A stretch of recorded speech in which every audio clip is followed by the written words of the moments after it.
ചില വർക്കൊക്കെ വിളിച്ചപ്പോൾ ഇങ്ങനെ ചോദിച്ചിട്ടുണ്ടില്ലെന്ന് പറയുന്നില്ല, എന്താ പറയുക, ഓപ്പൺ ആയിട്ട് ചോദിച്ചവരുണ്ട്, അങ്ങനെ ഉണ്ട്. ഇപ്പൊ ഞാൻ സിനിമ ആവട്ടെ, ശരിക്കും സിനിമയെ ഉണ്ടാവില്ലെന്ന് പറഞ്ഞു. ഇത് എക്സാക്റ്റ് ഒന്നും പറയുന്നില്ല, നിങ്ങൾ അന്ന് പ്രതികരിക്കേണ്ടതല്ലേ. അപ്പൊ നമുക്ക് തന്നെ നമ്മൾ കൺഫ്യൂഷൻ ആക്കുന്ന ഒരു സംഭവമാണ് കാണുന്നത്. അപ്പൊ നമ്മൾ എങ്ങനെയാ പറ്റി പ്രതികരിക്കുക? ഒരു വർക്കിന്റെ ഇങ്ങനെ കോൾ വന്നിട്ട് പറഞ്ഞു, ആരാണ് എന്താണെന്നും പറയുന്നില്ല, ഒരാള് വിളിച്ചിട്ട് പറയുന്നു. പക്ഷെ അതിനെപ്പറ്റി വ്യക്തമായിട്ടൊരു കാര്യം നമുക്ക് അറിയാത്തതുകൊണ്ട് നമുക്ക് പ്രതികരിച്ചിട്ട് കാര്യമില്ല. ആ ഒരു പേര് കറക്റ്റായി ഓപ്പണായി പറഞ്ഞാലല്ലേ? മലയാളം അല്ല. അപ്പൊ അല്ല, ഈ വിളിച്ച ആള് മലയാളിയാണ്. പേര് പറയാനുള്ള ബുദ്ധിമുട്ട് എന്തുകൊണ്ട്? അയാൾ കാണിച്ചത് ഇൻസൾട്ടാണ്. അതെനിക്ക് തോന്നുന്നത് പെട്ടെന്ന് ഇൻസൾട്ട് ചെയ്യാൻ പറ്റുന്ന ആർട്ടിസ്റ്റുകളാന്ന് തോന്നുന്നുണ്ട്. ആർട്ടിസ്റ്റുകളും ഈ ഡയറക്ടേഴ്സ് ഇവരെ ആയിരിക്കും എപ്പോഴും കരിവരുത്തേക്കാൻ പറ്റുന്നത്. അപ്പം ഇതെല്ലായിടും നടക്കുന്നുണ്ട്, ഇത് ഇവിടെ മാത്രമല്ല. അപ്പൊ ഈ പറഞ്ഞ ആള് പറയുന്നത് ഇവിടത്തെ മിന്നൽ മുരളി, ഹൃദയം, കുറെ പടങ്ങളുടെ പേര് പറഞ്ഞു, ഇതിന്റെയൊക്കെ പുള്ളി അസോസിയേറ്റ് ആണെന്ന് പറഞ്ഞു. അടുത്തൊരു സെൻസേഷൻ ന്യൂസ് വരുമ്പോൾ അതോടുകൂടി ഹേമ കമ്മിറ്റി എന്നുള്ള ഒരു സ്ഥലത്തേക്ക് നീങ്ങുമായിരിക്കും. പിന്നെ അടുത്ത വാർത്തയായിരിക്കും അവിടെ താരം. ഇന്ന് നമ്മളോടൊപ്പം സിനിമ സീരിയൽ ഓഡിയൻസിന് വളരെ ഫെമിലിയർ ആയിട്ടുള്ള ഒരാളാണ്, ഓൾസോ ആങ്കർ ആണ്. പിന്നെ ഈ ഒരാളുണ്ടല്ലോ, ഫിറ്റ്നസ്സിലൊക്കെ ഭയങ്കര തിളങ്ങി നിൽക്കുന്ന ഒരാളാണ്, നിങ്ങളുടെ സ്വന്തം Neeraja Das. Welcome to movie world. ശരിക്കും എന്ത് ടാഗ് ലൈനിൽ അറിയപ്പെടാനാണ് താല്പര്യം? അതായത് സീരിയലാണ്, ഫിലിം ആക്ട്രസ് ആണ്? ആക്ടർ നീരജ, അങ്ങനെ തന്നെയാണ് അറിയപ്പെടാൻ ആഗ്രഹിക്കുന്നത്. ചെറുപ്പം മുതലുള്ള നമ്മുടെ ഒരു താല്പര്യം അഭിനയമാണ്. അത് തന്നെയാണ് നമ്മുടെ തുടക്കം. മീഡിയയിൽ ഫസ്റ്റ് ഞാൻ 6ാം ക്ലാസ്സിൽ പഠിക്കുമ്പോഴാണ് ഞാൻ ആദ്യത്തെ ആഡ് ചെയ്യുന്നത്.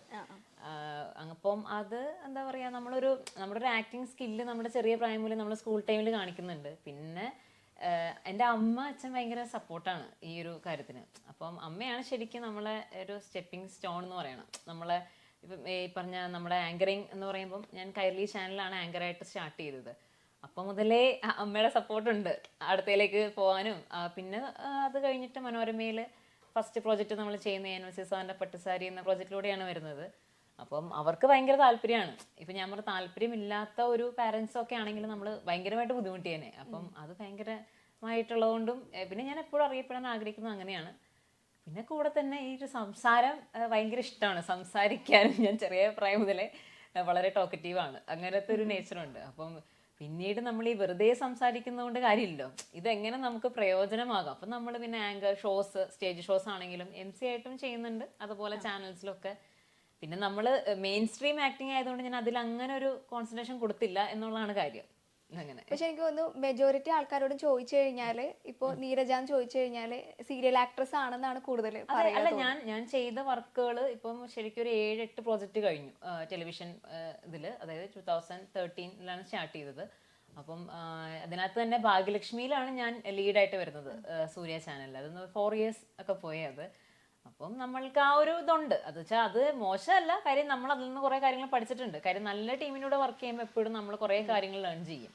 പിന്നെ സീരിയലിൻ്റെ തന്നെ അറിയാലോ, സീരിയലിൻ്റെ നമ്മൾ ഈ ആളുകൾ തന്നെ നമ്മളെ പറ്റി ഇപ്പോൾ പറയുമ്പോൾ സീരിയലാണ് നിങ്ങൾ ചെയ്യുന്നത്, സീരിയൽ എന്ന് പറയുമ്പോൾ കുറേ ഡ്രാമാറ്റിക് ആയിട്ടുള്ളൊരു സംഭവങ്ങളാണല്ലോ കാണിക്കുന്നതെന്നുള്ള ആ ഒരു പരിപാടി ഉള്ളതുകൊണ്ടാണ് ആൾക്കാർക്ക് തോന്നുന്നത്. അപ്പം അതല്ലാതെ കുറച്ചും കൂടെ ഒരു റിയലിസം, നാച്ചുറൽ, അങ്ങനത്തെ പരിപാടിയൊക്കെ ഉള്ള പ്രോജക്റ്റുകൾ എപ്പോഴും നല്ലതാണ്. എനിക്ക് അങ്ങനെ ഗുണം ചെയ്തിട്ടുണ്ട്. അങ്ങനെ ഇപ്പം ഞാൻ ഇതിനിടയ്ക്ക് മധുബാൽ, നമ്മുടെ ഡയറക്ടർ അറിയാലോ, അതെ, മധുബാൽ ഡയറക്ടറിൻ്റെ അവരുടെ കാളി ഗണ്ഡകിയിൽ വർക്ക് ചെയ്തിട്ടുണ്ട്. അത് അമൃതയിലായിരുന്നു ടെലികാസ്റ്റ് ചെയ്തത്. അതൊരു ആർട്ട് സീരിയലായിരുന്നു ശരിക്കും പറഞ്ഞാൽ. നമ്മുടെ ഇപ്പോഴത്തെ ഒരു പാറ്റേൺ ഒന്നും അല്ലാതെ അന്ന് ആ സമയത്ത് എനിക്കൊരു 2017 ടൈമാണ്. ഞാൻ മാസ്റ്റർ പീസ് മൂവി ചെയ്യുന്നതിന് മുൻപ് ലാസ്റ്റ് ചെയ്ത ആ വർക്കായിരുന്നു ആ ടൈമിന്. അതിനൊരുപാട് ക്രിട്ടിക്കലി നല്ല എന്താ പറയുക, നല്ല അവാർഡ്സ് എല്ലാം കിട്ടിയിരുന്നു ആ വർക്കിന്, സ്റ്റേറ്റ് അവാർഡ് ആ ടൈമിന് ഒക്കെ. അപ്പൊ അതാ പറഞ്ഞത്, നമ്മള് സീരിയൽ എന്ന് പറയുമ്പോഴും ഈ പറഞ്ഞ പോലെ എന്താ പറയാ, ഇപ്പൊ കുറെ നമ്മുടെ ട്രെൻഡുകൾ നടക്കുന്നുണ്ടല്ലോ നമ്മുടെ ഇവിടെ, കുറെ ഇങ്ങനെ എന്താ പറയാ ഡ്രാമാറ്റിക് പരിപാടികളൊക്കെ. അങ്ങനെ ഇപ്പൊ കറന്റ്ലി ഉള്ള ഒരു ടോപ്പിക് ആക്ട്രസ് ആണല്ലോ. ഇപ്പൊ ചർച്ചാ വിഷയം ഹേമ കമ്മിറ്റി റിപ്പോർട്ടാ, അറിയാലോ. അപ്പൊ ഒരു ആക്ട്രസ് എന്ന നിലയിൽ എങ്ങനെയാ ഈ റിപ്പോർട്ടിനെ ശരിക്കും നോക്കിക്കാണുന്നത്? ഞാനിപ്പോ നമ്മള് ദിവസവും ഇങ്ങനെ ഓരോരുത്തര് ഇതിനെപ്പറ്റി കമന്റ് ചെയ്യുന്നുണ്ട്, ആർട്ടിസ്റ്റുകൾ സംസാരിക്കുന്നുണ്ട്. പക്ഷെ ഞാനൊരു ന്യൂസിലും അതായത് ഇന്ന ആർട്ടിസ്റ്റ് ഇന്ന ആളുടെ അടുത്ത് നിന്നാണ് ഈ അനുഭവം ഉണ്ടായതെന്ന് അങ്ങനെ വായിക്കുന്നില്ല നമ്മള്. ഇത് എക്സാക്റ്റ് ഒന്നും പറയുന്നില്ല, എല്ലാം പറയുന്നത് എവിടെ സംഭവിച്ചു, പ്രശ്നങ്ങളുണ്ടായി. അപ്പൊ അതിനെപ്പറ്റി വേറെ നടന്മാരെ അഭിപ്രായം, നിങ്ങൾ ആദ്യം അങ്ങനെ പോയിട്ടല്ലേ, നിങ്ങൾ അന്ന് പ്രതികരിക്കേണ്ടതല്ലേ. അപ്പൊ നമുക്ക് തന്നെ നമ്മൾ കൺഫ്യൂഷൻ ആക്കുന്ന ഒരു സംഭവമാണ് കാണുന്നത്. അപ്പൊ നമ്മളെങ്ങനെയെ പറ്റി പ്രതികരിക്കുക? ഒരു എക്സാക്റ്റ് ഞാൻ പറയാം, എനിക്ക് ഇതിനേക്കാളും കൂടുതൽ സംസാരിക്കാൻ എനിക്ക് ഇഷ്ടമുള്ളതെന്ന് വെച്ചാൽ, ഇഷ്ടപ്പെടുന്ന സബ്ജക്റ്റ് അല്ല, ഇപ്പം ഈ ഫീൽഡിൽ അഭിനയിക്കുന്ന ആളുകളും ഇതിനകത്ത് ഉള്ളവർക്കും പല പ്രശ്നങ്ങളുണ്ടാവും. ഞാൻ പറഞ്ഞ ചിലപ്പം ഈ പലർക്കും പല സമയത്തും പറയാൻ പറ്റിയിട്ടുണ്ടാവില്ല.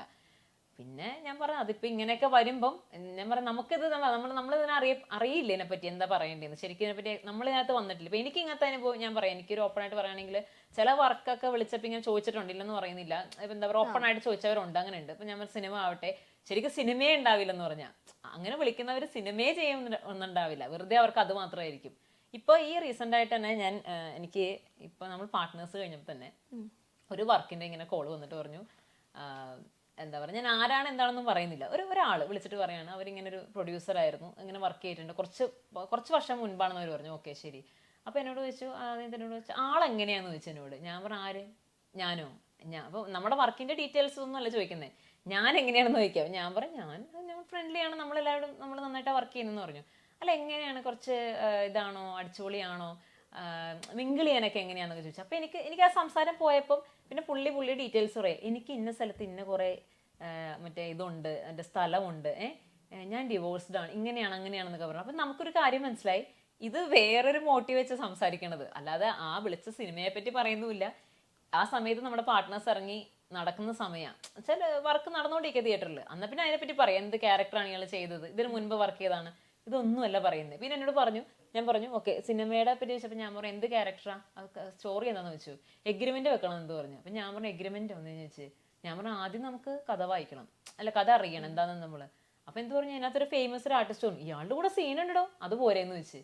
ഞാൻ പറഞ്ഞു അയാളുടെ ബാക്കിൽ പോയി എന്നാൽ മതി, സീനായി എന്ന് പറഞ്ഞു, നമുക്ക് അത് മതിയോ, നമുക്ക് എന്താ ചെയ്യേണ്ടതെന്ന് അറിയണ്ട. അപ്പം നമുക്ക് മനസ്സിലായി കാര്യം അതൊക്കെ ഒരു ട്രാപ്പാണ്. ഇപ്പൊ ഞാൻ പറഞ്ഞു അതൊന്നും അറിയാണ്ട് ഇപ്പൊ ഞാൻ പറഞ്ഞു ചിലപ്പോൾ ഒരു പെൺകുട്ടി, ഇപ്പൊ ഞാൻ പറയണം നമുക്കത് കേൾക്കുന്നതിനെ മനസ്സിലാവുന്നുണ്ട്, വളരെ അഭിനയിക്കാൻ വളരെ ആഗ്രഹിച്ചിരിക്കുന്ന പെൺകുട്ടി ഫസ്റ്റ് വരുന്നൊരു കോൾ അങ്ങനെയാ. അപ്പൊ ആ കുട്ടി വിചാരിക്കും അയ്യോ എന്നാ പോയി ചെയ്യാം, ഇനി അങ്ങനെയാണോന്ന് വെച്ചിട്ട് ഞാൻ പറയാണ്, ഞാൻ പറഞ്ഞ ഫോഴ്സ്ഫുള്ളി അല്ലെങ്കിലും ഞാൻ പറഞ്ഞ ആൾക്കാരെ തെറ്റിദ്ധരിപ്പിക്കുന്ന രീതിയിലാണ് ഇങ്ങനത്തെ ഇത്ര തരം കോളുകൾ വരുന്നത്.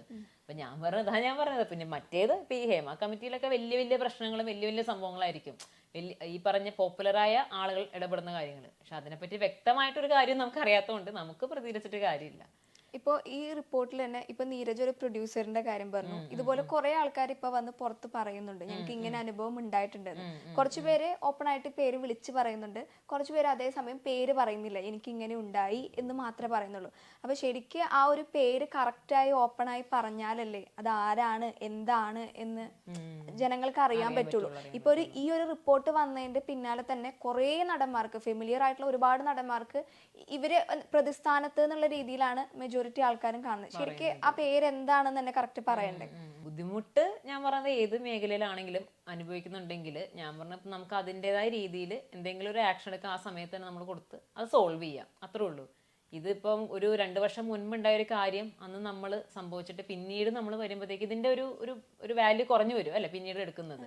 അപ്പൊ ഇപ്പോഴീ ഉണ്ടാവുന്ന സംഭവങ്ങളൊക്കെ ഇതിന്റെ എന്താ റിസൾട്ട് വരാൻ പോകുന്നതെന്ന് അറിയില്ല, ഒന്നും സംഭവിക്കില്ല. എനിക്ക് തോന്നുന്നത് ചിലപ്പോൾ ഇപ്പൊ പെട്ടെന്ന് എന്തോ ഇത് ക്ലോസ് ചെയ്യണം, അതിനനുസരിച്ചുള്ള ആക്ഷൻ എടുക്കണം എന്നൊക്കെ പറയുന്നുണ്ടല്ലോ, എന്തിലേക്ക് സംഭവിക്കാം. അല്ലെങ്കിൽ അടുത്തൊരു സെൻസേഷൻ ന്യൂസ് വരുമ്പം അതോടുകൂടി ഹേമ കമ്മിറ്റി എന്നുള്ള ഒരു സ്ഥലത്തേക്ക് നീങ്ങുമായിരിക്കും, പിന്നെ അടുത്ത വാർത്തയായിരിക്കും അവിടെ താരം.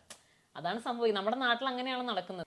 പിന്നെ ഞാൻ പറഞ്ഞത് നമ്മൾ ഇതിനകത്ത് ഇൻവോൾവ് അല്ലേ. ഇപ്പൊ എനിക്ക് ഇതിനകത്ത് ഈ പറഞ്ഞ നമ്മൾ ഇത്രയും പ്രശ്നങ്ങൾക്ക് ഇൻവോൾവും അല്ല, ഇതിനകത്ത് എക്സാക്ട് സംഭവങ്ങൾ നമ്മൾ അറിയുന്നില്ല.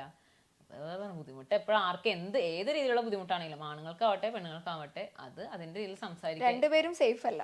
സേഫ് അല്ല. പിന്നെ ഞാൻ പറയുമ്പോൾ എനിക്കാണെങ്കിലും ഇപ്പൊ ഞാൻ നാളെ എന്ത് വർക്ക് ചെയ്താലും ഞാൻ റോട്ടിൽ കൂടെ നടന്നു പോയാലും നമുക്ക് എന്ത് ബുദ്ധിമുട്ടുണ്ടായാലും നമ്മൾ അതിനനുസരിച്ച് ആക്ഷൻ എടുക്കുക.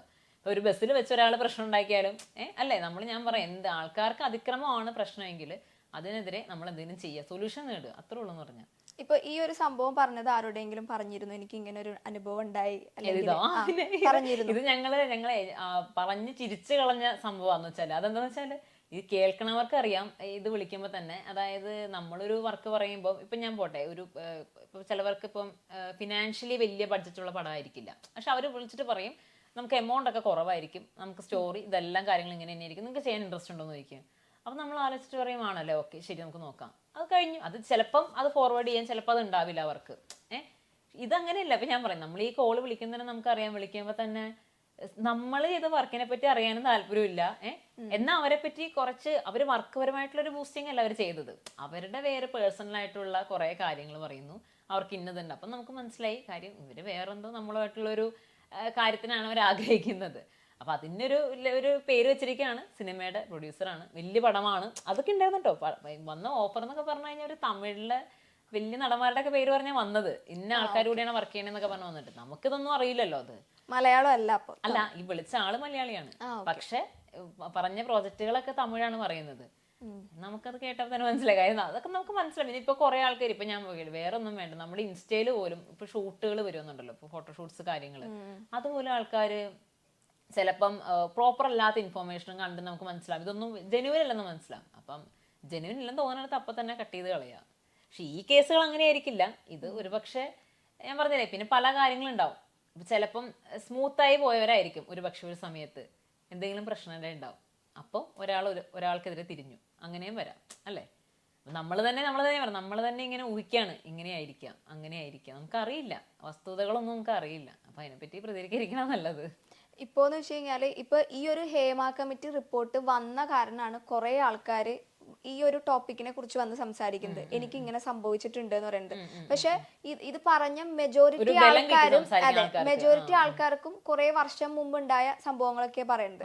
അപ്പൊ പ്രതികരിക്കാതെ ഇപ്പൊ വന്നിട്ട് പ്രതികരിക്കുന്നത് കിട്ടി. കാര്യം എന്ന് വെച്ചാൽ നമുക്ക് ഒന്നിനു പുറകെ ഒന്നായിട്ട് പറയാനുള്ള ഒരു ചാൻസ് കിട്ടി. കാര്യം എന്നാൽ പിന്നെ സംസാരിക്കാം, സംസാരിച്ചാലും പ്രശ്നമാവില്ല. ചിലപ്പോൾ അന്ന് ഒരുപക്ഷെ പേടിച്ചിട്ടുണ്ടാവുമായിരിക്കും. കാര്യം എന്ന് വെച്ചാൽ അങ്ങനെ സംസാരിച്ചിട്ടുണ്ടെങ്കിൽ നടന്ന സമയത്ത് മറ്റു അവസരങ്ങൾ പോയാലോ, ഇനി വരുന്ന അവസരങ്ങൾ പോയാലോ, അങ്ങനെ സംഭവം. നമ്മൾ ഇന്ന് വന്നൊരാളാണ്. അപ്പോൾ ഓൾറെഡി ഇതിനകത്തൊക്കെ ഉള്ള ആൾക്കാർ ഇപ്പം നമുക്ക് എന്തെങ്കിലും ബുദ്ധിമുട്ടുണ്ടായിട്ടുണ്ടെങ്കിൽ അവരെ പിണക്കിയാൽ നമുക്കിനി നമ്മൾ മൊത്തത്തിൽ ഇത് ബാധിക്കോ, അങ്ങനെയൊക്കെ പറഞ്ഞു കളയാലോ. നിങ്ങൾ ഇനി ഞങ്ങൾ വെച്ചേക്കില്ല, ഇൻഡസ്ട്രിയിൽ പോലും വെച്ചേക്കില്ല. പക്ഷെ അങ്ങനെ ചിന്തിക്കുന്നതിൽ അർത്ഥമില്ലല്ലോ. കാരണം നമുക്കൊരു നെഗറ്റീവായിട്ടൊരു സംഭവം ഉണ്ടാകുമ്പോൾ നമ്മളെപ്പോഴും ഓപ്പൺ ആയി പറയണം. അത് ഞാൻ പറഞ്ഞത്, ചില ആളുകൾക്ക് ഇപ്പൊ ഞാൻ പറഞ്ഞ പെട്ടെന്നൊരു ഞാൻ പറഞ്ഞത് അത് രണ്ട് രീതിയിലായിരിക്കും. അങ്ങനെ പ്രതികരിക്കാൻ ചിലപ്പോൾ ഒരു ധൈര്യം, ഒരു വിൽ പവർ ഉള്ളവർ പ്രതികരിച്ചിട്ടുണ്ടാവാം. അവർ ചിലപ്പോൾ മുന്നോട്ടും പോയിട്ടുണ്ടാവും. നേരെ മറിച്ച് ചിന്തിക്കണവരുണ്ടാവും, ഇങ്ങനെ ചെയ്താൽ ഞാൻ ഇത് ആഗ്രഹിച്ച് വന്നവരാണ്, ചിലപ്പോൾ പിന്നെ എനിക്ക് നിലനിൽക്കാൻ പറ്റില്ല, എനിക്ക് വർക്ക് കിട്ടിയില്ലെങ്കിലോ, എന്നാൽ പിന്നെ മിണ്ടാതിരിക്കാം. പക്ഷെ ഉള്ളിൽ ആ ഒരു വിഷമം കിടക്കുന്നുണ്ട്, ഇവരുടെ എന്തോ ഒരു കാര്യം കിടക്കുന്നുണ്ട്. പിന്നീട് ഇപ്പം ഈ ഒരു അവസരം വന്നപ്പോൾ പലരും അതാണ് ഞാൻ പറഞ്ഞത്, കറക്റ്റ് വരിയായിട്ട് ആൾക്കാർ വന്ന് പറയുന്നത്. അതുകൊണ്ടാണ് പറയുന്നതൊന്നും കംപ്ലീറ്റ് അല്ല, ഇൻകംപ്ലീറ്റ് ആണ് പറയുന്നത്. അപ്പോഴും അവിടെ എന്തോ ആരൊക്കെ പേടിക്കുന്നുണ്ട് ഇവരെല്ലാം. അതുകൊണ്ട് ഞാനിപ്പോ നീരജയുടെ കാര്യത്തിൽ എടുത്തു വെച്ച പേര് പറയാനുള്ള ബുദ്ധിമുട്ട് എന്തുകൊണ്ടാണ്, അല്ല ഇപ്പൊ പ്രൊഡ്യൂസറുടെ കാര്യം പറഞ്ഞല്ലോ, അങ്ങനെ അവരുടെ പേര് പറയാൻ ബുദ്ധിമുട്ടല്ലേ. ഞാൻ പറഞ്ഞത് വേറൊന്നും അല്ല. നമുക്ക് എന്താ പറയാ, നമ്മള് അതിൽ രണ്ട് കാര്യമുണ്ട്. ഞാൻ ആ പറഞ്ഞ ആളുടെ വർക്ക് നമ്മൾ ചെയ്യുന്നില്ല ആ വർക്ക് എന്ന് പറഞ്ഞാൽ. പിന്നെ നമ്മളൊരാളെ ഇപ്പം എനിക്ക് അയാളെ നാളൊരു എനിക്ക് ഒന്നും ഉണ്ടാകാൻ പോകുന്നില്ല, നമ്മൾ അവരെ ഫോളോ അപ്പ് ചെയ്യുന്നില്ല. പിന്നെ നമ്മളൊരു വ്യക്തിയുടെ പേര് പറഞ്ഞ് ഇൻസൾട്ട് ചെയ്യണമെന്ന് പറഞ്ഞാൽ നമ്മൾ ഈ പറഞ്ഞ പോലെ അയാൾ കാണിച്ചത് ഇൻസൾട്ടാണ്. പക്ഷെ ഞാൻ പറഞ്ഞത് നമ്മൾ ആ രീതിയിൽ തന്നെ നമ്മൾ ഹാൻഡിൽ ചെയ്തിട്ടുണ്ട്. ഞാൻ ഓപ്പൺ ആയിട്ട് താല്പര്യമില്ല തന്നെ ഞാൻ പറഞ്ഞു. കാര്യം നമുക്ക് കാര്യം മനസ്സിലായി. പിന്നെ ഞാൻ പറഞ്ഞ എനിക്ക് വേണമെങ്കിൽ ഇപ്പം നമ്മൾ വേറെ എന്തെങ്കിലും രീതിയിൽ നമ്മളെ ഇറിറ്റേഷൻ ചെയ്യാൻ എന്തെങ്കിലും ചെയ്യാൻ അതിന് നമുക്ക് വഴികളുണ്ടല്ലോ. നമുക്ക് ലൈവ് പോയാൽ പോരെ, ഫേസ്ബുക്ക് അല്ലെ. എനിക്ക് തോന്നുന്നു നമ്മളെ ഇപ്പൊ ഒരു ഇടുന്ന ഇന്റർവ്യൂക്കാളും ഭയങ്കരമായിരിക്കും ഒരു ലൈവൊക്കെ പോയി കഴിഞ്ഞാൽ പെട്ടെന്ന് ആൾക്കാർ പെട്ടെന്ന് പ്രതികരിക്കുമല്ലോ. അങ്ങനെ നമുക്ക് വളരെ ഹാമായിട്ടുള്ള സംഭവമാണെങ്കിൽ നമ്മൾ എന്തായാലും പറയുന്നത്. അന്ന് ശരിക്കും ഒരു ലൈവ് ഒക്കെ ഇടായിരുന്നു ഇങ്ങനെ പറഞ്ഞു. അല്ല, എനിക്ക് തോന്നി ഇത് ശരി. ഞാൻ പറഞ്ഞത് ചില ആൾക്കാർ ഇങ്ങനെ ചോദിക്കുന്നവരുണ്ട്. പിന്നെ എനിക്ക് ദേഷ്യതല്ല വെക്കണം. ഞാൻ വിചാരിക്കും ഇവര് നമ്മളൊന്നും ചെയ്യാത്ത, നമുക്കൊന്നും അറിയില്ല, അതായത് എന്തും ചോദിക്കാം എന്ന് കരുതിയാണോ വരുന്നത്, അങ്ങനെ വിചാരിക്കണം. പിന്നെ നമ്മളിപ്പോ ഞാൻ പറയാം ഒരു ബ്ലോക്ക് അടിച്ച് പോയി കഴിഞ്ഞാൽ കഴിഞ്ഞു, ആ കോളും കഴിഞ്ഞു, പിന്നീട് ആ ചോദ്യം ഇല്ലെന്ന് പറഞ്ഞു കഴിഞ്ഞാൽ. പക്ഷെ ഒരാള് റിയാക്ട് ചെയ്യുമ്പോ പിന്നീട് അയാള് രണ്ടാമതൊരാളോട് അങ്ങനെ ഇല്ലെന്ന് അല്ല. പക്ഷെ എനിക്ക് തോന്നണല്ലേ, ഈ പറഞ്ഞ പോലെ നമ്മൾ ഒരാൾ പ്രതികരിച്ചുകൊണ്ട് അയ്യോ ഇനി ഒരിക്കലും ഞാനങ്ങനെ ചോദിക്കില്ലെന്നൊക്കെ പറഞ്ഞ മനുഷ്യരുടെ സ്വഭാവമല്ലേ, നമുക്ക് നിയന്ത്രിക്കാൻ പറ്റില്ലല്ലോ അല്ലേ. അത് നമ്മളെന്ന് പറയുമ്പോൾ പട്ടിയുടെ പാല് നിവരില്ലെന്ന് പറഞ്ഞ പോലത്തെ ആൾക്കാരൊക്കെ ഉണ്ട്. അപ്പൊ അതുകൊണ്ട് ഞാൻ പ്രതികരിച്ചുകൊണ്ട് അയാൾ നന്നായി പോകുന്നുള്ള വിചാരം എനിക്കില്ല. എന്റെ ആരുമല്ല അയാളെ എന്തെങ്കിലും ആയിക്കോട്ടെ, നമ്മളത് കൊടുക്കേണ്ടത് പറഞ്ഞു. താല്പര്യമില്ല, നിങ്ങൾ പ്രൊഫൈൽ ചെക്ക് ചെയ്തിട്ട് വിളിക്കൂ, ഓക്കെ, നമ്മൾ വർക്ക് ചെയ്യാനുള്ളതാ. അല്ലാണ്ട് നമ്മൾ വേറെ ഈ പറഞ്ഞ പോലെ വേറെ അയാളുടെ ആവശ്യങ്ങൾക്കുള്ള പോലത്തെ രീതിയിലുള്ളതല്ല. ഓക്കെ, അത് അയാൾക്ക് കിട്ടിയെന്ന് പറഞ്ഞാൽ അത്രേ ഉള്ളൂ. നമ്മൾ അവിടെ ക്ലോസ് ചെയ്തെന്ന് പറഞ്ഞാൽ അതിനുള്ള മറുപടി ഇനിയിപ്പോ നമ്മൾ 2 വർഷം കഴിഞ്ഞിട്ട് പറയേണ്ട ആവശ്യമില്ല എന്ന് പറഞ്ഞു. പക്ഷെ ഇതൊക്കെ ഞാൻ പറഞ്ഞത് വലിയ അതായത് അതാണ് അവർക്ക് അവരുടേതായ ഇഷ്യൂസ് ഉണ്ടാവും. അതൊക്കെ അത്രയും ഇങ്ങനെ മനസ്സിൽ വെച്ചുകൊണ്ടിരുന്നിട്ടാണ് ഇപ്പൊ ഇതെല്ലാം വരുന്നത്. ഇപ്പൊ ഈ റിപ്പോർട്ടിലെ തന്നെ ചില പേജുകൾ മാത്രമേ ഇപ്പൊ പുറത്തു വിട്ടിട്ടുള്ളൂ, ചില പേരുകളൊന്നും പുറത്തു വന്നിട്ടില്ല. അപ്പോൾ ആസ് എ ആക്ടർ നീരജയ്ക്ക് എന്താ പറയാനുള്ളത്? അതായത് പേരുകളൊക്കെ പുറത്തു വിടായിരുന്നു, അങ്ങനെയാണെങ്കിൽ ബാക്കി ആൾക്കാർ അത് എഫക്ട് ചെയ്യുമായിരുന്നില്ല. ഇതിപ്പോ ചെയ്ത ആൾക്കാരും ചെയ്യാത്ത ആൾക്കാരും ഒരേപോലെയാണ്, ഒരേ രീതിയിലാണ് കാണുന്നത്. നമുക്ക് അറിയില്ല ആര് ചെയ്തു. ആരൊക്കെയാണ് ചെയ്യുന്നത് അല്ലേ? ശരിയാ, ഇത്രയും പേരുണ്ട്. ഇപ്പൊ നമ്മളൊരു പറയാ, ഇപ്പൊ ഒരു എന്തോ ഇപ്പം സന്തോഷ് പണ്ഡിറ്റ് അവരൊക്കെ പറയണ്ടായിരുന്നു പുള്ളിയുടെ ലിസ്റ്റ് ഉണ്ട് 15 പേരുടെ പേരെന്ന് പറയുമ്പോൾ നമ്മൾ തന്നെ ആലോചിക്കും. ഇപ്പൊ പ്രമുഖരാണെന്ന് തന്നെ പറയാം, നമ്മളെ ഏറ്റവും ടോപ്പ് നിൽക്കുന്ന ആൾക്കാരങ്ങ് ആലോചിക്കും അല്ലെ, ആരൊക്കെ വരാം. അപ്പം ശരിയാണ്, അപ്പൊ നമ്മളെല്ലാവരും അങ്ങ് ഇൻക്ലൂഡ് ചെയ്ത് ആലോചിക്കും. അത് പറഞ്ഞല്ലോ, ഇപ്പം ഇതിനെപ്പറ്റി ഇപ്പൊ എന്താ സംസാരിക്കേണ്ടത് നമുക്ക് അറിയില്ല. കാര്യം എന്ന് വെച്ചാൽ ഇത് നമ്മളിപ്പോ ഞാനിവിടെ ഒന്ന് പറഞ്ഞുകൊണ്ടൊന്നും സംഭവിക്കാനും പോകുന്നില്ല. നമ്മൾക്കൊരു ഓഡിയൻസ് എന്ന രീതിയിൽ നമുക്ക് സംസാരിക്കാം. ഞാനിപ്പോ അങ്ങനെയാണ് റിയാക്ട് ചെയ്യണത്. അല്ലാതെ ഇതിപ്പം നമ്മളുടെ ഒരു അനുഭവം ഞാൻ പറഞ്ഞല്ലോ, ഇപ്പൊ ഇതുപോലത്തുള്ള അനുഭവങ്ങളൊക്കെ നമ്മൾ നടക്കുമ്പോൾ നമ്മൾ ഇങ്ങനെ റിയാക്ട് ചെയ്ത് വിടും. അല്ലാതെ ഇപ്പം എന്താ പറയാ, നമ്മുടെ താല്പര്യമാണ്. ഇപ്പൊ ഞാൻ പറഞ്ഞ ഇപ്പൊ നാളെ ഒരു വലിയ ഒരു പ്രോജക്റ്റ് വന്നിട്ട് നമ്മളോട് പറയാണ് ഇങ്ങനെയൊക്കെ കാര്യങ്ങളുണ്ട് ഇതിനകത്ത്, അപ്പൊ ഇപ്പൊ കാസ്റ്റിംഗ് കൗച്ച് എന്ന് പറഞ്ഞ പോലെ ഇങ്ങനെയൊക്കെ കാര്യങ്ങളുണ്ട്, തയ്യാറാണോ, അങ്ങനെയാണ് ചെയ്യാം. അപ്പൊ ഞാൻ പറയില്ല, കഴിഞ്ഞു.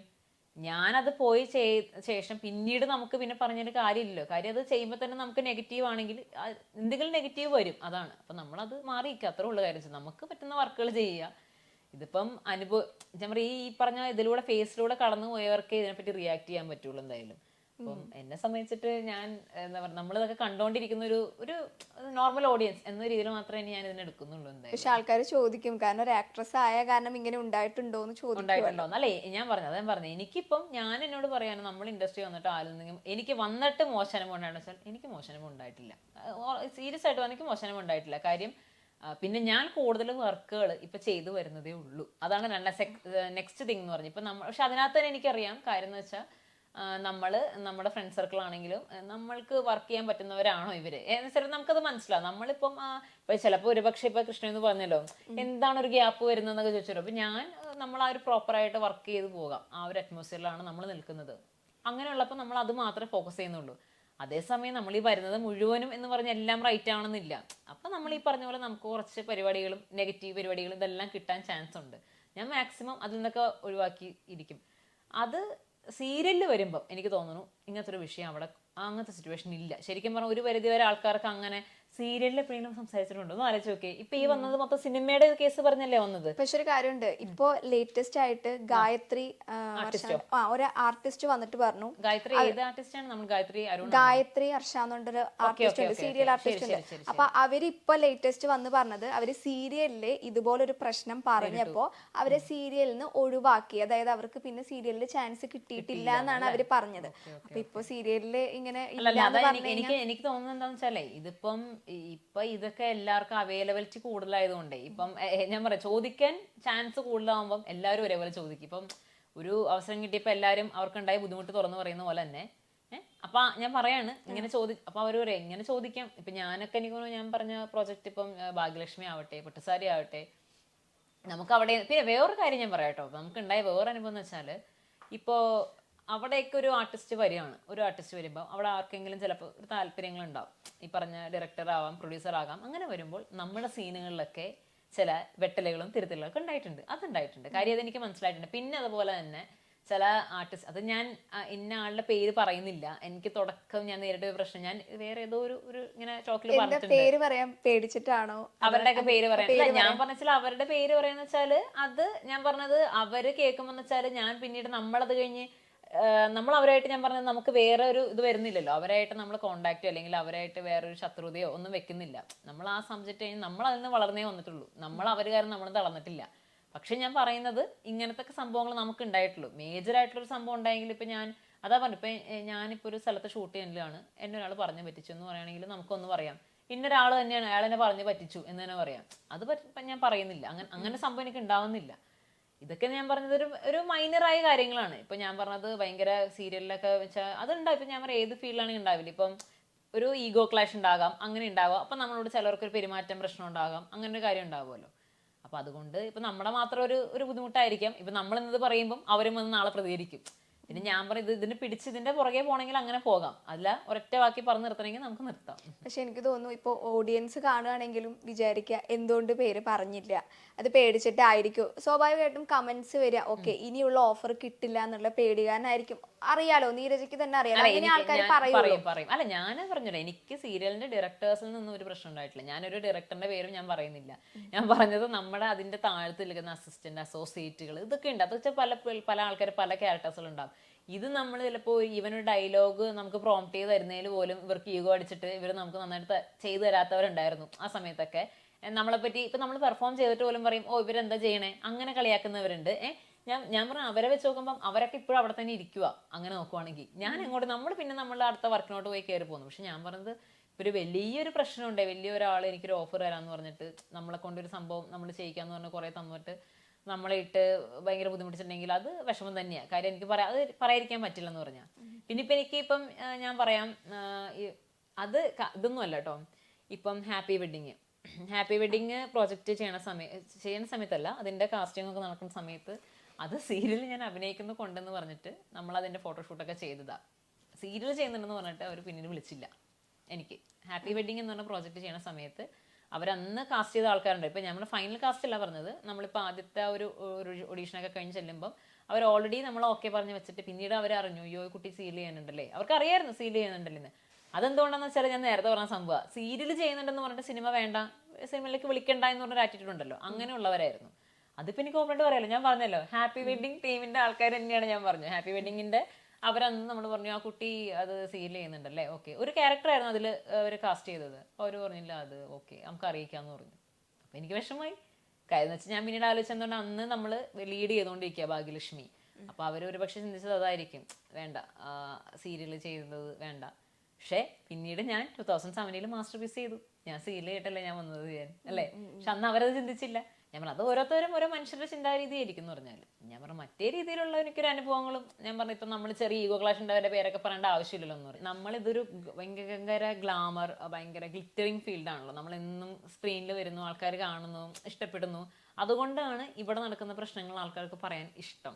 ഇതല്ലാതെ ഇപ്പം നമ്മൾ കമ്പനികൾ ജോലികൾ എന്താ പറയുക IT ഫീൽഡ് അതുപോലെ ഏവിയേഷൻ, ഇപ്പം ഞാൻ നേരത്തെ പറഞ്ഞല്ലോ ഇതൊക്കെ ഞാൻ തന്നെ കേട്ടിട്ടുണ്ട്. അതായത് ഞാൻ പഠിക്കുന്ന സമയത്താണ്, അതായത് നമ്മുടെ അവിടെ തന്നെ ഒരു സ്റ്റാഫ് അവർ തന്നെ HR മാനേജറോ ഇങ്ങനെ ഇരുന്ന ആൾക്കാരാണ്. അവർ തന്നെ പറഞ്ഞിട്ടുണ്ട് കാര്യം ഇന്റർനാഷണൽ ഫ്ലൈറ്റിലൊക്കെ പോകുന്നവർ ഈ പറഞ്ഞ പോലെ അവിടുത്തെ ഉള്ള ഓരോ ഇവർക്കൊരു ഓഫ് ഡേയ്സ് ഒക്കെ ഉണ്ടാവുമല്ലോ, അവര് പൈസ ഉണ്ടാക്കാൻ വേണ്ടി കുറച്ച് ആൾക്കാരൂടെ പോവുക വരിക ഇങ്ങനെയുള്ള കാര്യങ്ങളുണ്ട്.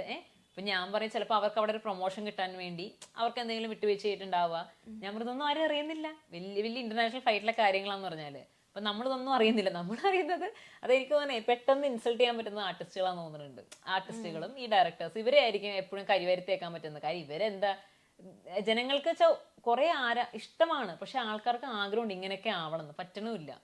അപ്പൊ ഇവര് നോക്കുമ്പോൾ ടാർഗറ്റ് ചെയ്തിട്ട് അങ്ങ് പറയാം ഇവരെയൊക്കെ. മറ്റേ നമ്മൾ അറിയുന്നില്ലല്ലോ, ഇവരാരെയും നമ്മളിപ്പോ ഒരു പോലീസ് ആവട്ടെ ഡോക്ടർ ആവട്ടെ ഇവരാരും നമ്മുടെ മുന്നിലേക്ക് വരുന്നില്ലല്ലോ. അപ്പം ഇതെല്ലായിടും നടക്കുന്നുണ്ട്, ഇത് ഇവിടെ മാത്രമല്ല. പക്ഷെ എനിക്ക് തോന്നുന്നു മൊത്തത്തിൽ ഇപ്പോൾ നമ്മൾ സോഷ്യൽ മീഡിയ എടുത്തു നോക്കുകയാണെങ്കിൽ മെജോറിറ്റി ആൾക്കാരും പറയുന്നത് സീരിയലാണെങ്കിലും സിനിമയാണെങ്കിലും മോഡലിംഗ് ആണെങ്കിലും ഒന്നും സേഫ് അല്ല എന്നുള്ളൊരു രീതിയിലേക്ക് എത്തി. ആൾക്കാർ അങ്ങനെ വിചാരിക്കുന്നത്, അതായത് സീരിയലാണെങ്കിലും സിനിമയാണെങ്കിലും എല്ലായിടത്തും ഇതാണ് സംഭവിച്ചുകൊണ്ടിരിക്കുന്നത് എന്നുള്ള രീതിയിൽ ആൾക്കാർ പറഞ്ഞു തുടങ്ങി. അപ്പൊ അത് സത്യം പറഞ്ഞു കഴിഞ്ഞാല് അല്ല അത് കുറെ പേര് എന്താ പറയാ അവർക്ക് ഇതിലേക്ക് വരാനുള്ള ഒരു ടെൻഡൻസി കുറയ്ക്കും, അത് ഉറപ്പായിട്ടുണ്ട്. പിന്നെ വെച്ചാൽ ഞാൻ പറഞ്ഞല്ലോ ഇപ്പം ഇതിനകത്ത് ഇപ്പോൾ എന്ന് വെച്ചാൽ ഓപ്പർച്യൂണിറ്റീസ് മാത്രമല്ല, നമ്മളിപ്പോൾ നമുക്ക് എന്താ വർക്ക് ചെയ്യണ കൂടെ തന്നെ നമുക്കൊരു ഇൻകം വേണം, അങ്ങനെയൊക്കെ ഉണ്ടല്ലോ എന്ന് പറഞ്ഞാൽ. അപ്പം സിനിമ ചെയ്ത് ഞാൻ ഭയങ്കര റിച്ചായി, ഞാൻ സിനിമയിലൂടെയാണ് ഞാൻ ഭയങ്കര എനിക്കറിയില്ല കേട്ടോ, എനിക്ക് തോന്നുന്നില്ല. പ്രത്യേകിച്ച് മലയാളം ഇൻഡസ്ട്രിയിൽ നമ്മുടെ ഒരു എമൗണ്ട് ഉണ്ട് അല്ലെ, നമുക്ക് തന്നെ അറിയാം നമ്മുടെ പടങ്ങളുടെ ബഡ്ജറ്റും നമ്മളിപ്പോൾ തമിഴ് പടങ്ങളുടെ ബഡ്ജറ്റൊക്കെ. അപ്പം അങ്ങനെയൊക്കെ കമ്പയർ ചെയ്യുമ്പം നമ്മളെപ്പോഴും നമുക്കിത് പാഷൻ ഉണ്ടെങ്കിലും ഇപ്പം ഞാനാണെങ്കിലും ഞാൻ അങ്ങനെ ആലോചിച്ച് പോകും. നമ്മൾ ഇത് ചെയ്യുന്ന കൂടെ തന്നെ നമ്മൾ വേറൊരു സംഭവം നമുക്ക് ഇഷ്ടമുള്ളൊരു ഇൻട്രസ്റ്റ് ഉള്ളൊരു പ്രൊഫഷൻ ആവട്ടെ എന്താവട്ടെ അത് നമ്മൾ സൈഡിൽ കൊണ്ടുപോവുക. എന്നാലും നമുക്കൊരു എന്താ പറയുക ഒരു സാറ്റിസ്ഫാക്ഷൻ ഉണ്ടാവുള്ളൂ. അല്ലെങ്കിൽ ഈ പറഞ്ഞ പോലെ ഒരു ഓപ്പർച്യൂണിറ്റി വരാൻ വേണ്ടി കാത്തിരിക്കണം.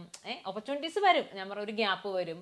പിന്നെ ഞാൻ പറയും ഇപ്പൊ ഇത്തരത്തിലുള്ള പ്രശ്നങ്ങൾ ഇത് ഇനി എനിക്കും വരാതിരിക്കണം എന്നില്ല. ഇങ്ങനത്തെ സംഭവം വരാം, ഇത് വരാം. ഇതിപ്പം നമ്മളെ വലിയ ബാനർ പടങ്ങൾ ചെയ്യുമ്പോൾ ഇങ്ങനെയൊക്കെ വരുമ്പോൾ ഈ പറഞ്ഞ പോലെയൊക്കെ വരാം. പക്ഷെ ഞാൻ പറയാം നമ്മളെ ഹാൻഡിൽ ചെയ്യുന്നതും ഞാൻ ഒട്ടും പറ്റാത്ത കാര്യങ്ങൾ നമ്മൾ പ്രതികരിക്കുക. അതൊക്കെ പ്രതികരിക്കേണ്ട സമയത്ത് ഇപ്പോഴും ഇതിനകത്ത് വരാത്ത ആൾക്കാരുണ്ടല്ലോ. ഞാൻ പറഞ്ഞത് കുറച്ച് പേരല്ലേ പറഞ്ഞുള്ളൂ, പറയാത്ത ആൾക്കാരുണ്ട്. കാര്യം അവരൊക്കെ ഒരു പക്ഷെ മിണ്ടാതിരിക്കണായിരിക്കും, പറയണ്ട എന്തെങ്കിലും കരുതിയായിരിക്കും ഇരിക്കണത്. ഓരോരുത്തരുടെ ആറ്റിറ്റ്യൂഡ് അല്ല. പക്ഷെ മൊത്തത്തില് പബ്ലിക്കിന്റെ ഇടയിൽ ഒരു നെഗറ്റീവ് ഇമേജ് പോലെ ആയി. അതായത് പബ്ലിക്കിന്റെ ഇടയിൽ ഇപ്പൊ ഞാൻ ചോദിക്കട്ടെ, ഇത് എന്ത് ഇമേജ് ആണെങ്കിലും പബ്ലിക് ഇപ്പൊ എന്ത് ചെയ്യാൻ പോവാ, ഒന്നും ചെയ്യില്ല. എന്ത് ചെയ്യാൻ പോവാ. അല്ല ഞാനിടയ്ക്ക് ഇതിനിപ്പം ഇവരിപ്പോ ഇത് നന്നായിട്ട് നല്ല കണ്ടുപിടുത്തങ്ങൾ നടത്തിക്കൊണ്ടുവന്നു, മോശം കണ്ടുപിടുത്തം നടത്തിക്കൊണ്ടുവന്നു. ഇവർക്ക് ദിവസം സംസാരിക്കാനുള്ള ഒരു ടോപ്പിക്കായി, അല്ലാണ്ട് വല്ല കാര്യമുണ്ടോ? ഒന്നുമില്ല. ഇത് പക്ഷെ ഒരു കാര്യമുണ്ട്, ഇപ്പോ സിനിമ ആഗ്രഹിച്ച് നടക്കണ ഒരുപാട് പേരുണ്ടായിരിക്കും. ഇപ്പോ അത് ചെറിയ കുട്ടികളായാലും കുറച്ച് ഏജ്ഡ് ആയിട്ടുള്ള ആൾക്കാരും ഉണ്ടായിരിക്കും. പക്ഷെ ഇപ്പോ ഒരു അതായത് ഇപ്പൊ ഒരു ടീനേജ് ആയിട്ടുള്ള പെൺകുട്ടികളാണെന്ന് വിചാരിച്ചോളൂ, അപ്പൊ അവരുടെ വീട്ടുകാര് ചിലപ്പോ സമ്മതിക്കണമെന്നില്ല, ഇങ്ങനെയൊക്കെയാണ് ഇനി പോവണ്ടെന്ന് തന്നെ കറക്റ്റ് ഓപ്പൺ ആയി പറയും. എക്സിസ്റ്റിംഗ് ആണെങ്കിലും സംഭവം കൂടി ആയപ്പോ ആൾക്കാർക്ക് ഇതായിരുന്നു. അല്ല അത് ശരിയാണ്. ഞാൻ അതിപ്പോ നമ്മള് എന്താ പറയാ പറ്റി സീരിയസ് ആയിട്ട് കാണേണ്ട ഒരു കാര്യം തന്നെയാണ് അത്. അത് ശരിയാണ് കാര്യം. നമുക്ക് ഇപ്പൊ എന്താ പറയാ ഇതിനകത്ത് നല്ല ആൾക്കാരുണ്ട്, അതിലേക്ക് തന്നെ നമ്മൾ എത്തുകയാണെങ്കിൽ നമുക്ക് കടന്നു വരാം. പക്ഷെ നമ്മൾ റോങ് ആയിട്ടുള്ള ഇപ്പൊ ഞാൻ പറഞ്ഞല്ലോ, ഇപ്പൊ ഈവൻ ഞാനൊരു കോളിൽ പറഞ്ഞല്ലോ, ഇപ്പൊ ഇതുപോലെ വേറൊരു ഇതുപോലെ സംഭവം ഉണ്ടായി. ഞാനിത് പറഞ്ഞപ്പോഴാണ് ആലോചിച്ചത്. എനിക്കൊരു കോള് വന്നെന്ന് വെച്ചാൽ നമ്മളുടെ ഒരു ഫോട്ടോഷൂട്ട് ഒരു ടീമിന്റെ പരിചയത്തിൽ ഒരാളുടെ കോള് വരിക. അപ്പൊ ഇയാൾ പറയുന്നത് ഇവര് പടത്തിന്റെ പ്രീ പ്രൊഡക്ഷൻ ചെയ്യുന്നത് ലേമറഡീൻ ഹോട്ടൽ വെച്ചാന്ന് പറഞ്ഞു. അപ്പൊ ഞാൻ ഞെട്ടിപ്പോയി. കാര്യം എന്ന് പറഞ്ഞാല് ഒരു പ്രീ പ്രൊഡക്ഷന്റെ ഒക്കെ ഇതൊക്കെ ചെയ്യുന്നത് ഇത്രയും നല്ല ഹോട്ടൽസ് ഒക്കെ വെച്ചെന്ന് പറയുമ്പോഴേക്കും അവരെന്ത് ടീമായിരിക്കും. അപ്പൊ ഈ പറഞ്ഞ ആള് പറയുന്നത് ഇവിടത്തെ മിന്നൽ മുരളി, ഹൃദയം, കുറെ പടങ്ങളുടെ പേര് പറഞ്ഞു. ഇതിന്റെയൊക്കെ പുള്ളി അസോസിയേറ്റ് ആണെന്ന് പറഞ്ഞു, അസിസ്റ്റന്റ് എന്തോ AD ആണെന്ന് പറഞ്ഞു. അപ്പം ഞാൻ ആണല്ലേ, ഞാൻ എനിക്ക് വിളിച്ച് സംസാരിച്ചപ്പോൾ തന്നെ എനിക്ക് പ്രീ പ്രൊഡക്ഷൻ ലേമറഡിയിലാണ് വെച്ചെന്ന് എനിക്ക് ചെറിയൊരു ഡൗട്ട് തോന്നി. ഞാൻ എന്ത് ചെയ്തു, ഞാനപ്പോൾ തന്നെ നമുക്കറിയാവുന്നതോട് വെച്ച് ഇങ്ങനത്തെ ഒരു അസോസിയേറ്റ്, ഇങ്ങനത്തെ ഒരു അസിസ്റ്റന്റ് എവിടെയെങ്കിലും ഉണ്ടോ എന്ന് വെച്ചു.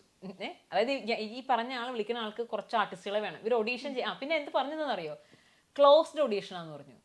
അത് ക്ലോസ്ഡ് ഓഡീഷൻ എന്ന് വിചാരിച്ചു. എനിക്ക് ആ ടേം മനസ്സിലായില്ല, ഞാൻ ആദ്യമായിട്ട് അത് കേട്ടത് ക്ലോസ്ഡ് ഓഡീഷൻ. ഞാൻ പറഞ്ഞു ക്ലോസ്ഡ് ഓഡീഷൻ എന്ന് പറയുമ്പോൾ അല്ല ഞാൻ റൂമിൽ വെച്ചിട്ട് അടച്ചിട്ട് ചെയ്യോ, എന്താ അത് ക്ലോസ്ഡ് ഓഡീഷൻ്റെ എന്താ പേര്?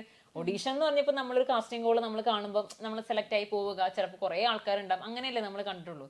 ക്ലോസ്ഡ് ഓഡീഷൻ ആണ് ഇവിടെ വെച്ചിട്ടാണ് ചെയ്യുന്നത്, പ്രീ പ്രൊഡക്ഷൻ ഇങ്ങനെയൊക്കെയാണെന്ന് ചെയ്തു. ഞാൻ അത് കഴിഞ്ഞ് ഈ പയ്യനെ ഏതാ ഒരു നമ്മൾ കാണുന്ന പ്രൊഫൈൽ ഏതാന്ന് ചെക്ക് ചെയ്യുമ്പോൾ പ്രൊഫൈലൊന്നും വേറെ കാണുന്നില്ല, ഈ ഫിലിമിന്റെ ഡീറ്റെയിൽസ് പറഞ്ഞു. അപ്പോൾ നോക്കിയപ്പോഴത്തേക്കും ഇയാൾ ഈ പടത്തിലൊന്നും വർക്ക് ചെയ്തിട്ടില്ല, ഇയാൾ ഇതിലൊന്നും ഇയാൾ അസിസ്റ്റന്റ് പോലും അല്ല. അപ്പൊ ഒന്ന് ആലോചിച്ച് നോക്കുക.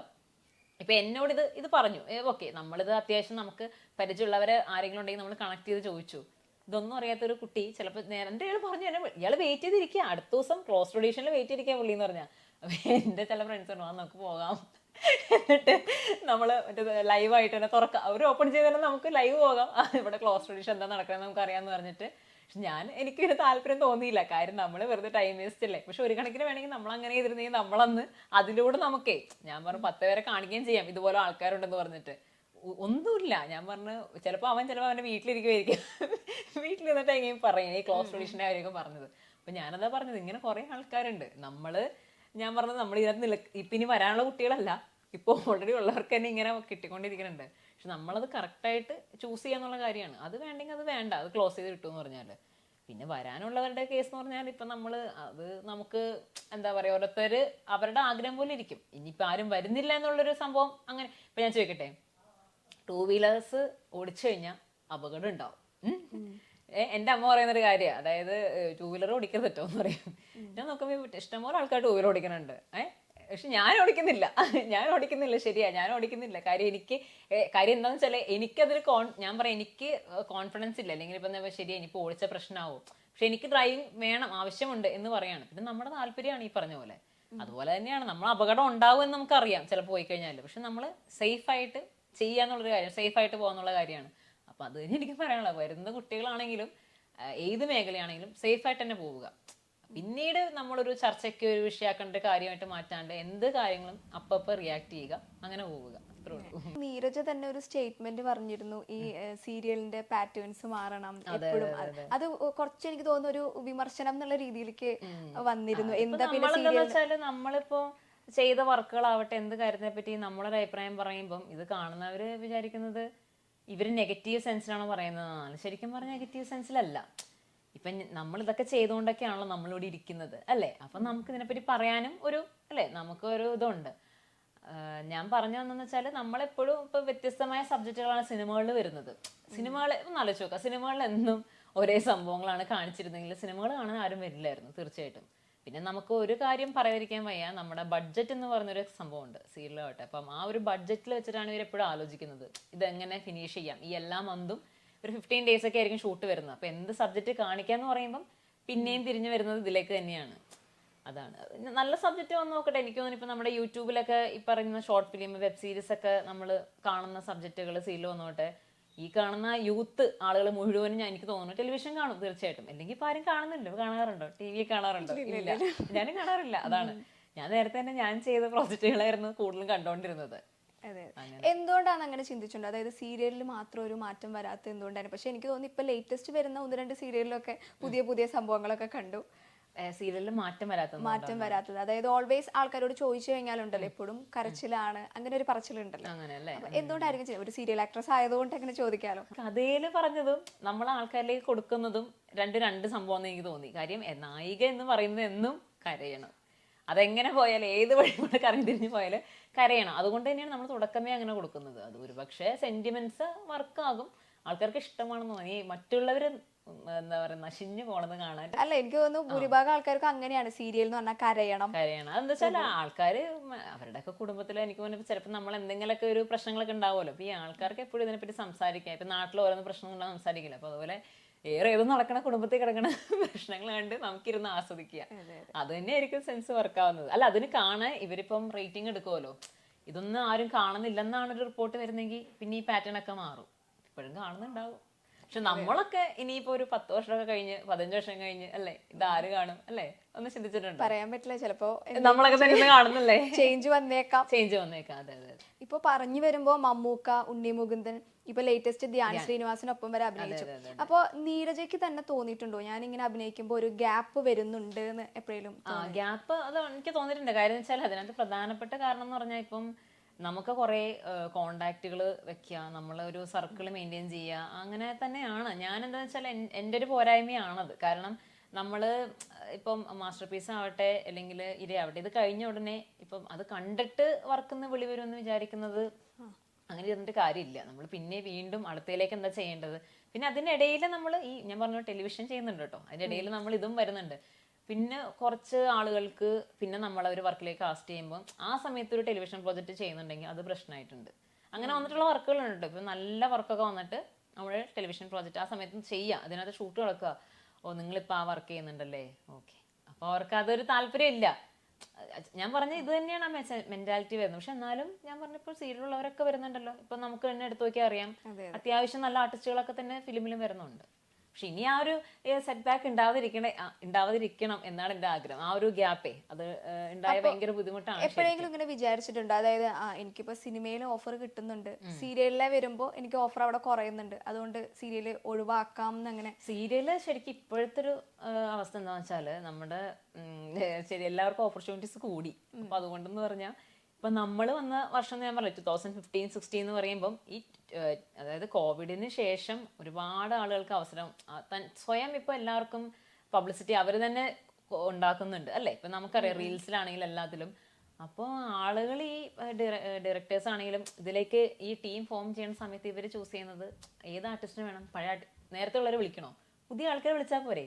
അപ്പൊ ഈ പുതിയ ആളുകളെ കണ്ട് ഇപ്പൊ നമ്മളൊക്കെ ചെയ്തുകൊണ്ടിരുന്ന സമയത്ത് നമ്മളെ ഓർമ്മയിലേക്ക് വരുന്നില്ല എന്നൊരവസ്ഥയുണ്ട് ഇവർക്ക്. ഇപ്പം വന്നാലും ഞാൻ പറയുന്നത് ഇപ്പൊ നമുക്ക് വന്നാൽ ഓക്കെ ലീഡ് കൊടുക്കണോ, അങ്ങനെ ചെയ്യണം, അങ്ങനെ ഒരു ഡൗട്ട് ഉണ്ട്, ആ ഒരു സംഭവം കിടക്കുന്നുണ്ട്.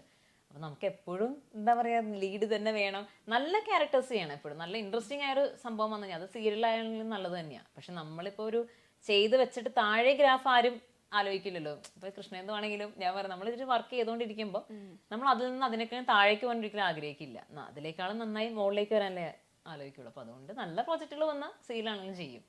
ഇപ്പോൾ പൊതുവെ ഒരു പറച്ചിലുണ്ടല്ലോ, അതായത് ഇപ്പോൾ സിനിമകളിൽ കൂടുതലും പുതുമുഖ നായികമാരാണ് വരുന്നത്, അതായത് പഴയ നായികമാർക്കൊന്നും ഓഫർ കിട്ടുന്നില്ല, അങ്ങനെ എപ്പോഴെങ്കിലും തോന്നിയിട്ടുണ്ടോ? എല്ലാവർക്കും അവസരങ്ങൾ വേണം. പിന്നെന്ന് വെച്ചാൽ ഇതൊരു എന്താ 365 ഡേയ്സ് എന്താ അങ്ങനെയല്ല. ഇപ്പൊ നമ്മൾ കമ്പനി ഓഫീസുകളിലൊക്കെ ജോലി ചെയ്യുന്ന പോലത്തെ ഒരു ജോലി അല്ലല്ലോ. എന്നും ജോബ് ഇല്ല ആൾക്കാർക്ക്. എന്നും അങ്ങനെ ഒരു ജോലിയിലേക്ക് വരണമെങ്കിൽ ഞാൻ പറഞ്ഞത് ഇതിന്റെ കൂടെ തന്നെ നമ്മൾ പ്ലാൻ ബി ആയിട്ട് വേറെ എന്തെങ്കിലുമൊക്കെ വർക്ക് ചെയ്യണം. എന്റർടൈൻമെന്റ് ഫീൽഡിൽ തന്നെ നിൽക്കണമെങ്കിൽ ഇപ്പൊ ഞാൻ എന്നെ തുടക്കത്തിൽ പറഞ്ഞ പോലെ നമ്മൾ ആങ്കറായിട്ട് നിൽക്കുമ്പോൾ നമുക്കിപ്പോൾ ഒരു യൂട്യൂബ് ചാനൽ ഉണ്ടെങ്കിൽ അങ്ങനെ ഒരുപാട് പേര് എല്ലാ ആർട്ടിസ്റ്റുകൾക്കും ഉണ്ടെന്ന് തോന്നുന്നു അല്ലേ, മിക്കവർക്കും ആർട്ടിസ്റ്റുകൾക്ക് എല്ലാവർക്കും ഉണ്ട്. അപ്പോൾ അതിലൂടെ നമുക്ക് ബാക്കി എന്തൊക്കെ നമ്മൾക്ക് കുറച്ചും കൂടി ക്രിയേറ്റീവായിട്ട് ചെയ്യാം, നമ്മുടെ ടാലന്റ് യൂസ് ചെയ്ത് അതിൽ നിന്ന് നമുക്കൊരു പേയ്മെന്റ് വരുമാനം അല്ലേ, അങ്ങനെയുള്ള സംഭവമുണ്ട്. അപ്പം അതിൽ സാറ്റിസ്ഫൈഡ് ആവുന്നവരുണ്ട്. ഒരു ചേഞ്ച് കൊണ്ടുവരിക, നമ്മളെ ഒരു എപ്പോഴും ഒരേപോലെ കണ്ടുകൊണ്ടിരിക്കുക, ഇതിൽ നിന്ന് എന്തെങ്കിലും ചേഞ്ച് വരുമ്പോഴാണ് ആൾക്കാർ വിചാരിക്കുക ഓ ഇവരായിരുന്നു അത്, ഇവർക്ക് ഇപ്പൊ കുറെ മാറ്റങ്ങളൊക്കെ വന്നിട്ടുണ്ടല്ലോ. ഇപ്പൊ എന്നെ തന്നെ പറയുകയാണെങ്കിൽ ഞാൻ പറഞ്ഞല്ലോ ഇപ്പൊ ഫിറ്റ്നസിന്റെ കേസൊക്കെ പറയുന്നത് തന്നെ ഞാനൊരു തമിഴ് പടം, ഞാൻ 3 പടം ചെയ്തു. അതിൽ തമിഴോരാണ് റിലീസായി, സഗ എന്ന് പറഞ്ഞ മൂവി. 2019 റിലീസായത്. അപ്പം അതിലൊരു സോങ് സീക്വൻസും എന്നെ ഇപ്പോഴും എടുത്ത് വെച്ച് കഴിഞ്ഞാൽ ശരിക്കും ആൾക്കാർ വിചാരിക്കും ഇയാൾ തന്നെയാണോ ഇത്, ഈ ആക്ടറാണോ, ഈ അഭിനയിച്ചിരിക്കുന്നതാണോ എന്നിരിക്കും. അപ്പം നമുക്ക് തന്നെ ഇപ്പൊ നമ്മൾ അവിടെ ചെല്ലുമ്പോൾ പുതിയൊരാളാണ്, ഒരു ന്യൂ ഫേസ് പോലെ തോന്നുന്നവർക്ക്. ഈ അന്ന് അഭിനയിച്ച ഒരാളാണ്, അല്ലെങ്കിൽ അതിന്റെ ഓർമ്മയിൽ ആൾക്കാർ വിചാരിക്കും ആ കുട്ടി കുറച്ച് ഈ വണ്ണം, അറിയാലോ വെയിറ്റ് എന്ന് പറയുന്നത് എല്ലാവർക്കും ഒരു ബോഡി ഷെയ്മിങ്ങും പരിപാടികളൊക്കെ കിട്ടിയിട്ടുണ്ട്. അപ്പം അന്നത്തെ സമയത്തൊക്കെ എന്ന് പറഞ്ഞാൽ ഭയങ്കര കൺസേൺ എല്ലാവരും, അവിടുത്തെ ഡയറക്ടേഴ്സൊക്കെ ഇങ്ങനെയുള്ളവരെ വേണ്ട ചില. ഇപ്പൊ ഞാൻ ഇത് പറയുമ്പം ഇപ്പൊ ഇവിടെ അത്യാവശ്യം ഞാൻ പറഞ്ഞത് എല്ലാ ആർട്ടിസ്റ്റുകളും അങ്ങനെ ലീനായിട്ടിരിക്കുന്നവർ മാത്രമേ അഭിനയിക്കാവുള്ളൂ അങ്ങനെയൊന്നും ഇല്ലല്ലോ, ഇപ്പൊ നമ്മൾ കാണുന്നുണ്ടല്ലോ. പക്ഷെ ഞാൻ ആലോചിക്കുന്നത് അന്നൊക്കെ നമ്മൾ കുറച്ച് വണ്ണമുണ്ടെങ്കിലും ഇവർ പറയുമായിരുന്നു ഇല്ലട്ടോ നിങ്ങൾക്കത് നിങ്ങൾ വെയിറ്റ് റിഡ്യൂസ് ചെയ്യണം, അങ്ങനെ വേണം. പക്ഷെ എനിക്കതൊരു കോംപ്ലക്സ് ആയി, എനിക്കന്ന് കുറേ അത് കേട്ടപ്പോൾ. പക്ഷെ എനിക്ക് പിന്നീട് ഇപ്പം അത് ഞാൻ ആലോചിക്കുമ്പോൾ എനിക്കത് ഒരു വളരെ ഹാപ്പി ആയിട്ടുള്ള ഒരു കാര്യമായിട്ടാണ് ഞാൻ എടുക്കുന്നത്. കാരണം നമ്മൾ ആ ഒരു ഫിറ്റ്നസ് ലൈഫിൽ കൊണ്ടുവന്നുകൊണ്ട് നമുക്ക് ആർട്ടിസ്റ്റ് എന്ന രീതിയിലാണെങ്കിൽ നമുക്ക് ചേഞ്ചസ് ഉണ്ടാവും. നമ്മളൊരു ഒരു ക്യാരക്ടർ പിടിക്കുമ്പോൾ നമ്മുടെ ഒരു ലുക്കിലാണെങ്കിൽ അപ്പിയറൻസിലാണെങ്കിൽ നമുക്ക് ചേഞ്ച് വരുത്താൻ പറ്റും.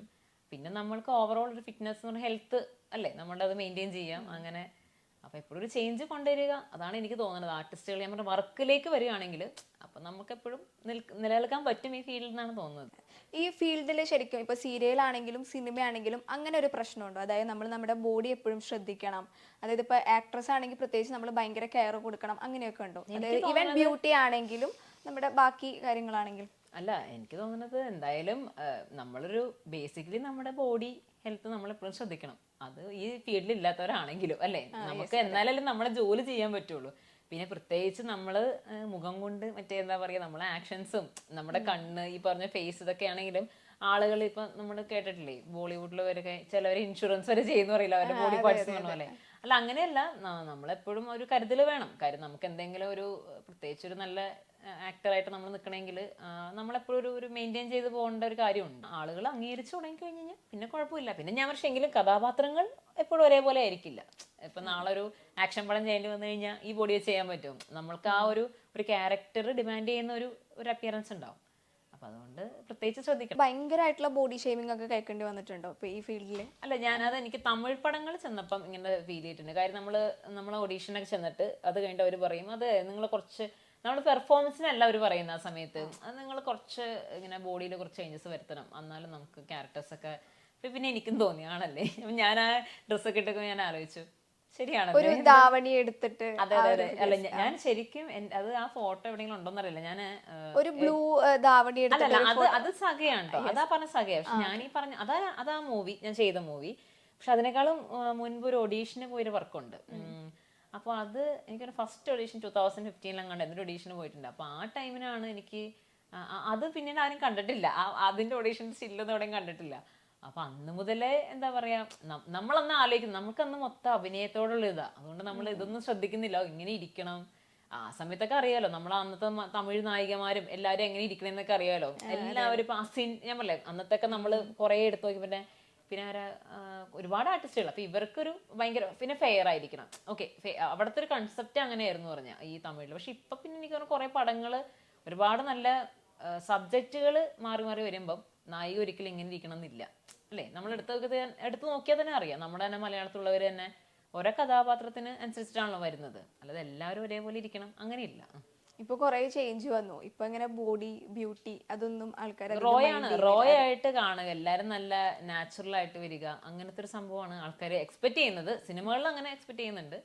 പിന്നെ എന്തായാലും നമ്മളിപ്പോ ഒരു എന്താ പറയാ, ഇതുകൊണ്ട് അങ്ങനെ മാത്രമേ ഇനി ഉള്ളൂ എന്ന് പറയാൻ പറ്റില്ല ഒരിക്കലും. ഇപ്പൊ ഫാമിലിയിലൊക്കെ ഭയങ്കര സപ്പോർട്ടായിരുന്നു ഈ ഒരു ഫീൽഡിലേക്ക് വരുമ്പോ? അതെ അതെ. ഞാൻ ആദ്യം എന്താ പറയാ, ഫസ്റ്റ് എൻ്റെ ഒരു 6th സ്റ്റാൻഡേർഡ് പഠിക്കുമ്പോഴാണ് ഞാൻ ആഡ് ചെയ്യുന്നത്. അന്ന് മുതല് അതായത് എൻ്റെ അമ്മയ്ക്കും അച്ഛനും ഭയങ്കര ഇഷ്ടമായിരുന്നു. അവര് ചെറിയ പ്രായത്തില് ഇങ്ങനെ ഇപ്പൊ സ്കൂൾ ടൈം ഒക്കെ ആണെങ്കിൽ അമ്മ ഡ്രാമ ഇതിലൊക്കെ ഭയങ്കര ആക്റ്റീവ് ആയിരുന്നു. പക്ഷെ അമ്മയുടെ ഫാമിലി ഒന്നും സപ്പോർട്ട് ആയിരുന്നില്ല കേട്ടോ.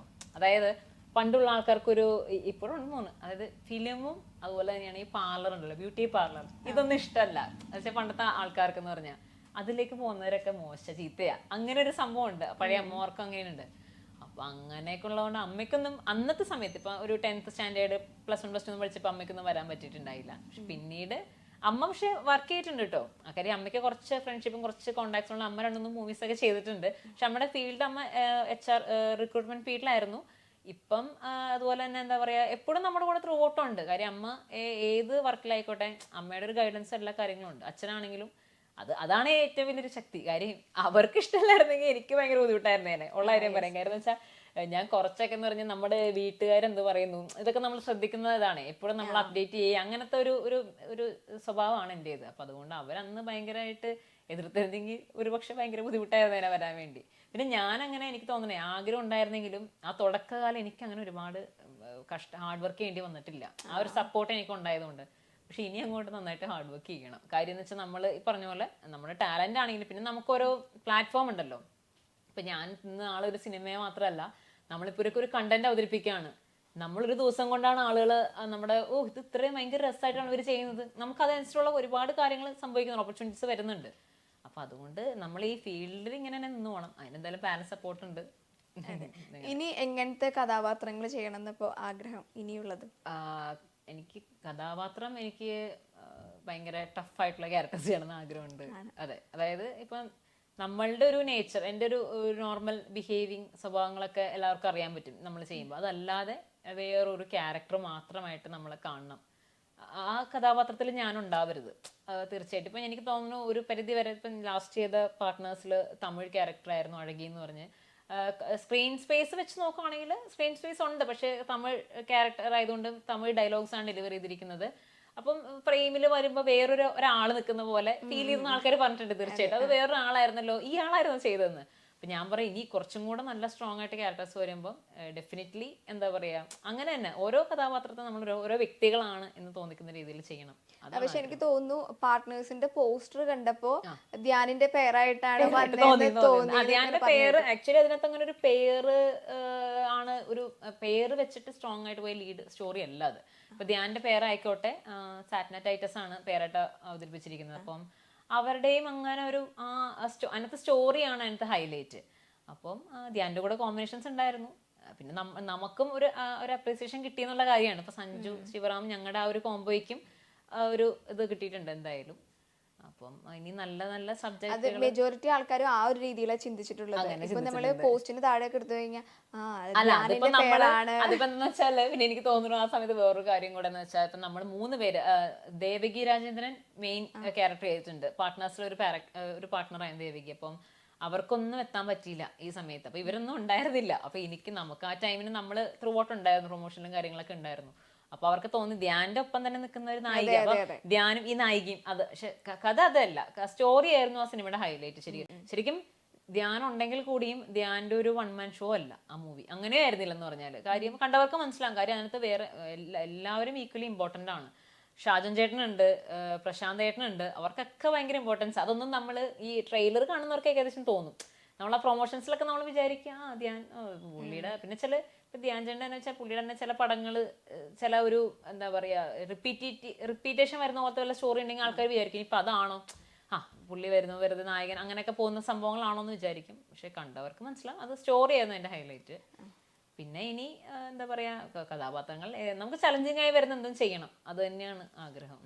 അത് പറഞ്ഞപ്പോഴാ ധ്യാനിന്റെ കൂടെയുള്ള ആ ഒരു എക്സ്പീരിയൻസ് എങ്ങനെ ഉണ്ടായിരുന്നു? അറിയാലോ ധ്യാൻ ഇന്റർവ്യൂ സ്റ്റാർ എന്നൊക്കെയാണ് ഓൾറെഡി പറയുന്നത്. അപ്പൊ എങ്ങനെ ഉണ്ടായിരുന്നു? എനിക്ക് തോന്നുന്നു 2021 തന്നെ അല്ല, ആ സമയത്തൊന്നും ചേട്ടൻ ഇത്രയും ഇല്ല, പുള്ളിക്കാരൻ ഇത്രയും കൊടുത്തിട്ടില്ല. അന്ന് അത്രയും വന്നിട്ടില്ല, ഒരു 2-3 വർഷമായിട്ട്. ഓക്കെ അല്ല, അവര് ഏകദേശം ഇതുപോലെയൊക്കെ തന്നെ സെറ്റ് ചെയ്ത്. ഞാൻ ആ സമയത്ത് ഞങ്ങൾ തമ്മിൽ സംസാരിച്ചിട്ടുള്ള സമയത്തൊക്കെ തന്നെ പറഞ്ഞാൽ ഞങ്ങൾ ഈ പിറ്റേഴ്സിനെ പറ്റിയൊക്കെ ഞാൻ ഭയങ്കര ആധികാരികമായിട്ടൊക്കെ സംസാരിച്ചിട്ടുണ്ട്. ഞങ്ങളങ്ങനെ കോമ്പറ്റീഷനിലൊക്കെ പോയി കഥയൊക്കെ പറഞ്ഞ് വന്നിട്ടുണ്ട്. അപ്പൊ പുള്ളിക്കാരൻ നീ ഇതൊക്കെ ചെയ്യോ, അത് ശരി. എന്നിട്ട് അപ്പൊ പുള്ളി നമ്മളെ പ്രോത്സാഹിപ്പിക്കണ പോലെ കുറച്ച് തമാശയാണ് ആള്, പക്ഷെ എങ്കിലും ഭയങ്കര ഫ്രണ്ട്ലി ആയിട്ടൊക്കെ തന്നെ നല്ല രസമാണ് സംസാരം എന്ന് പറഞ്ഞ ആള്.